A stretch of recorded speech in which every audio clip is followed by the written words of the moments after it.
Halo guys, saya Felix Arianto, NIM saya 2015-1632. Saya berasal dari tim Aplicom Sukses. Kali ini saya akan membicarakan tentang sistem operasi dan sistem utilitas. Sistem software itu terkait dengan program-program yang mengendalikan atau menerima operasi-operasi dalam komputer atau perlengkapannya.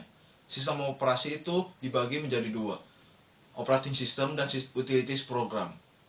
Operating system itu merupakan sebuah OS yang berasal dari satu set program-program yang mengandung instruksi-instruksi yang bekerja sama untuk mengonfirmasi semua aktivitas di dalamnya. Sistem operasi terkait dengan fitur starting up. Oke, kita masuk ke booting. Booting itu proses dari memulai kembali komputer. Booting dibagi menjadi dua, cold boot dan warm boot. Oke, cold boot itu memulai dengan dingin, merupakan dengan keadaan mati. Kalau warm boot itu menggunakan sistem operasi untuk merestart komputer. How to PC a boot. Pertama itu pastikan komputer Anda sudah terhubung dengan listrik. Yang kedua, komponennya juga harus terhubung dengan listrik. Contohnya printer, monitor, speaker. Yang ketiga, lihat ke depan CPU. Temukan dua tombol. Tombol besar itu bertuliskan power, berfungsi untuk menyalakan komputer. Yang kedua, tombol kecil bertuliskan reset, biasanya untuk mencegah komputer dari hang.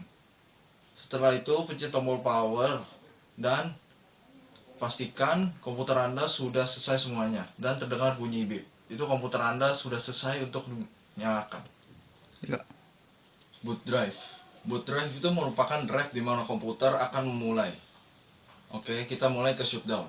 Shutdown itu punya dua cara. Pertama itu sleep mode dan ada juga hibernate save. Kalau sleep mode itu misalkan kita pergi ke warung. Habis itu kita tinggalkan dengan cara start, order, habis itu kita pencet sleep.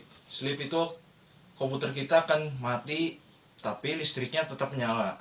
Kalau hibernate save itu listrik mati tetapi program yang kita buka tetap akan ada ketika dinyalakan lagi.